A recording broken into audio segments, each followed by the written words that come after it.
कायद्याचं ज्ञान सोप्या भाषेत मिळवण्यासाठी सबस्क्राईब करा आपला मराठी चॅनल मराठी कायदा आणि सबस्क्राईब केल्यावर बेल आयकॉन दाबायला विसरू नका। नमस्कार, मराठी कायदा चॅनलमध्ये आपले सर्वांचे सहर्ष स्वागत। मित्रांनो, आजचा व्हिडिओ अतिशय वेगळ्या धाटणीचा आहे।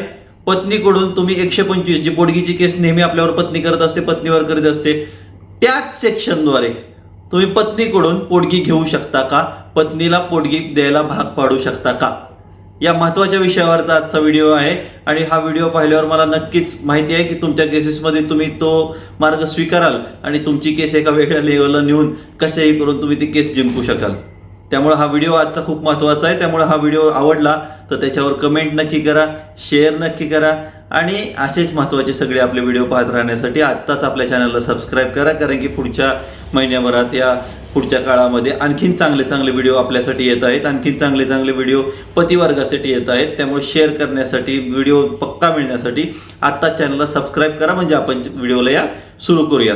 तर आपण सबस्क्राईब केलं हे समजून आता आपण व्हिडिओला सुरुवात करतोय। तर मित्रांनो, आजचा विषय आहे की ज्या सेक्शन 125 CRPC 125 CRPC ची केस आपण नेहमी आपल्याला माहिती असते की 125 ची केस आमच्यावर झाली, डोमेस्टिक व्हायलन्सची केस झाली आणि मग पतिवर्गाचे अनेक प्रश्न निर्माण सुरू होतात। माझी पत्नी माझ्याबरोबर 4 दिवस राहिली, माझी पत्नी माझ्या मुलांना न सोडता न घेता निघून गेलेली आहे, मुलांचा ताबा माझ्याकडे आहे, तरी मला तिला पोटगी द्यावीच लागेल का, तरी मला तिला पोटगी भरण पोषणचा भत्ता द्यावाच लागेल का, माझ्या मुलांचा एवढा मी सांभाळ करतोय तरी पण मला मीच तिची पोटगी द्यायची, हा माझ्यावर अन्याय होत नाही का?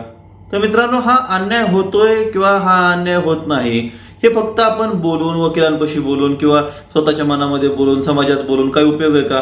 मी तुम्हाला अनेक वेळा सांगितलं मित्रांनो की कोणतीही केस कोर्टामध्ये आपल्याला सिद्ध करावी लागते।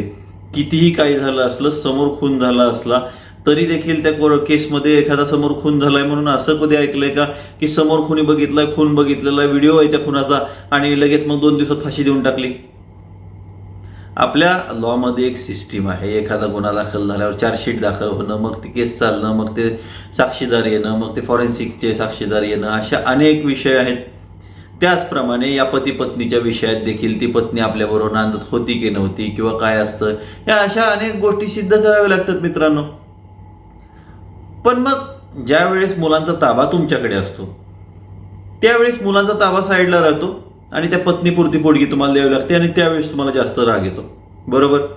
कारण की त्यावेळेस तुम्हाला वाटत असतं की ही पोरगी पोरांना सोडून गेली तर गेली, पोरांची हिला काळजी नाही, मी पोरांची सगळ्या जबाबदारी घेतोय, मी पोरांचा सगळा खर्च करतोय, तरी माझ्या विरुद्धच ऑर्डर, तरी मला पोटगी द्यावीच लागते।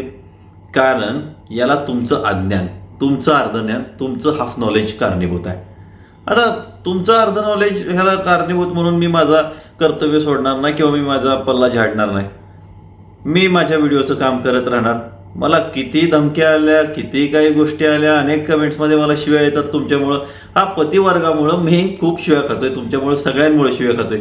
आणि तुम्हाला काय सांगतो, माझा व्हिडिओ शेअर करा तर तो तुम्ही कमीच करता।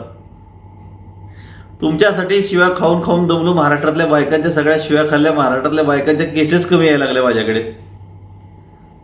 आणि तुम्ही काय सांगतो मी तुम्हाला की याचं पालन करा, हे व्हिडिओ आपले शेअर करा, व्हिडिओ सबस्क्राईब करा, तर पतिवर्ग आपला निवांत आपला माझे व्हिडिओ बघायचे, केस जिंकायचे आणि गप्प बसायचं। चला ठीक आहे, तुमचं वागणं तुमच्यापाशी। मी पुन्हा एकदा एक चांगला व्हिडिओ पतिवर्गासाठी घेऊन आलोय की ज्यावेळेस ती पत्नी मुलांना सोडून गेलेली असते आणि तरी देखील ती पोटगीची केस करत असते, तर तिची केस कशी जिंकायची हे आपण अनेक वेळा सांगितले। तिची केस त्यावेळेस जिंकताना मुलांचा ताबा ही कसा सोडून गेली, कशी हे आहे, गैरजबाबदार आहे किंवा काय आहे, आणि हे कसं मी हाकललेलं नाही, स्वतःच गेली, ह्या गोष्टी तुम्हाला मी अनेक वेळा सांगितल्यात, त्या तुम्ही आता सिद्ध कराल। परंतु त्या पत्नीला इंगा दाखवण्यासाठी तुम्ही त्या पत्नीवर तुमच्या मुलांच्या तर्फे केस दाखल करा पोटगीची। आलं लक्षात? कारण अनेक वेळा आपण पाहतो की पत्नी तुमच्यावर पोटगीची केस करत असते आणि तुम्ही त्याला भांडत असता आणि तुम्ही त्याला विरोध करत असता किंवा तुम्ही ती लढत असता, परंतु पत्नीवर तुम्ही पोटगीची केस टाका ना। हो, तशी केस टाकण्यासाठी कोणतीही रोकटोक नाही, तुम्ही तशी केस दाखल करू शकता, तुमच्या मुलांच्या तर्फे तुम्ही ती केस दाखल करू शकता। तुमचं पण समाधान पत्नीवर एखादी केस केल्याचं। As a guardian of that children, त्या मुलांचे पालक म्हणून तुम्ही तुमच्या पत्नीवर पोटगीची केस दाखल करू शकता। कशी? मी तुम्हाला कायदाच वाचून दाखवतो, फार काय त्यात मोठा गोष्ट नाहीये, फार मोठी गोष्ट मी मराठी कायद्यामध्ये आज सांगत नाहीये। कायदा वाचा, 125 CRPC गुगलला जाऊन वाचा, वकिलांना तुमच्या सांगा काय करा. Order for maintenance of wives म्हणजे पत्नी, चिल्ड्रन मुलं, अँड पेरेंट्स म्हणजे पालक. म्हणजे कुणाकुणासाठी ऑर्डर आहे ही? पत्नी, मुलं आणि पालक. आपल्याला पत्नीला तर आपण आजपर्यंत बघतच आलोय. पहिलाच point, if any person, person म्हणजे काय? व्यक्ती, पुरुष नव्हे, स्त्री नव्हे, व्यक्ती म्हणजे दोन्हीही. If any person having sufficient means, चांगले त्याच्याकडे पैसे आहेत, neglects or refuses to maintain, ज्या व्यक्तीकडे चांगले पैसे आहेत, ज्या व्यक्तीकडे बऱ्यापैकी पैसे आहेत आणि तो नेग्लेक्ट म्हणजे इग्नोर करतो, दुर्लक्ष करतो किंवा रिफ्युजेस म्हणजे नकार देतो, कुणाला मेंटेन करण्यासाठी? His wife enable to maintain herself, जी पत्नी स्वतःला सांभाळू शकत नाही, नोकरी करू शकत नाही, ते तुम्हाला आता कायमच माहिती आहे. 125च्या 1 मधला बी वाचा. His legitimate or illegitimate minor child, कायदेशीर बेकायदेशीर मुलगा असतो, whether married or not, enable to maintain itself, नाही ते लग्न झालंय किंवा नाही, परंतु ते लहान मुलं जे स्वतःला सांभाळण्यास, जे स्वतःला पालन पोषण स्वतः करण्यास असमर्थ आहे, त्या मुलांना ती व्यक्ती पोटगी देणं बाध्य आहे, त्यांना पोटगी देणं हे बंधनकारक आहे. म्हणून if any person having sufficient means म्हणजे एखाद्या व्यक्तीला ज्या सफिशियंट मीन्स आहेत, ज्या व्यक्तीला भरपूर प्रमाणात, काही प्रमाणात पैसे मिळत आहेत, बऱ्यापैकी पैसे मिळत आहेत, स्वतः जगतोय आणि ह्यांना जगवत नाहीये, ह्यांना पालनपोषण करण्यास नकार देतोय, त्याला पोटगीची ऑर्डर होणार. याचा अर्थ मुलांची जबाबदारी फक्त पित्यावर नाही.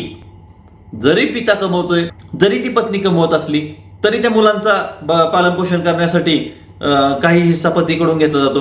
तसंच जरी पती कमवत असेल आणि त्याला हे सिद्ध करता येत असेल की हा मुलांचा ताबा पहिल्यापासून माझ्याकडे, ही इग्नोर करून गेलेली बाई, ही बेजबाबदार असलेली बाई घेऊन गेलेली नाही आणि ही पण कमवते, त्यामुळं तिच्याकडून पण हिस्सा ह्या मुलांसाठी मिळावा, अशी तुम्ही केस दाखल करा. नक्की तुम्ही ही केस जिंकाल आणि मग तुमचा समाधान होईल, तुमचा बदला होऊन जाईल. याचा अर्थ काय?